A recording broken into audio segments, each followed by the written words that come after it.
Assalamualaikum warahmatullahi wabarakatuh. Kembali lagi bersama Ibu pada materi pembagian porografit atau pembagian bersusun.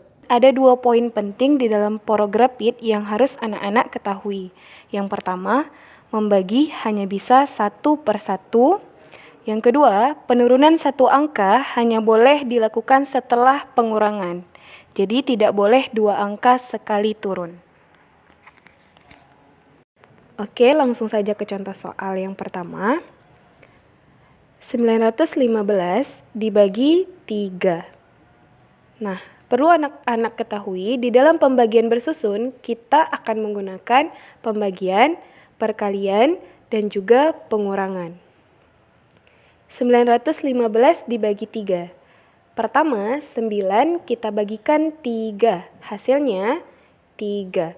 Lalu, 3 kita kalikan 3, yang hasilnya 9. Lalu kita kurang, 9 dikurang 9 itu 0.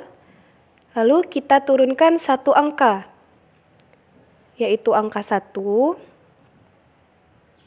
Kenapa tidak kita turunkan keduanya? Karena di poin penting tadi bahwa tidak boleh 2 angka sekali turun. 1 kita bagikan 3 itu tidak bisa, berarti kita tulis 0, lalu 0 kita kalikan 3, hasilnya 0, baru kita kurang lagi, 1 dikurang 0 itu 1. Nah, di poin kedua tadi, penurunan satu angka hanya boleh dilakukan setelah pengurangan ya, baru bisa kita turunkan angka 5-nya.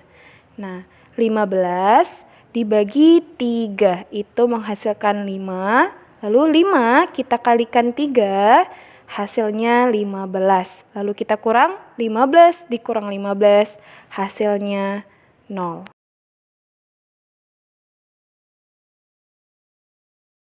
Mari kita coba soal berikutnya, yaitu 420 kita bagikan 4. Nah, pertama kita bagikan dulu. 4 kita bagikan 4 itu hasilnya 1.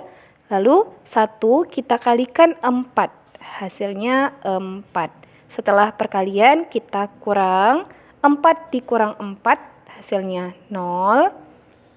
Nah, baru kita turunkan satu angka, yaitu 2. Selanjutnya, 2 kita bagikan 4. Itu tidak bisa, jadi kita tulis 0. 0 kita kalikan 4, hasilnya tetap 0. Lalu kita kurangkan, 2 dikurang 0, hasilnya 2. Nah, setelah itu bagaimana? Baru kita bisa turunkan angka satunya lagi, yaitu 0. Kita turunkan, jadi 20 dibagi 4, itu hasilnya 5. Lalu 5 kita kalikan 4, hasilnya 20. 20 kita kurang 20, hasilnya 0. Mudah bukan anak-anak Ibu?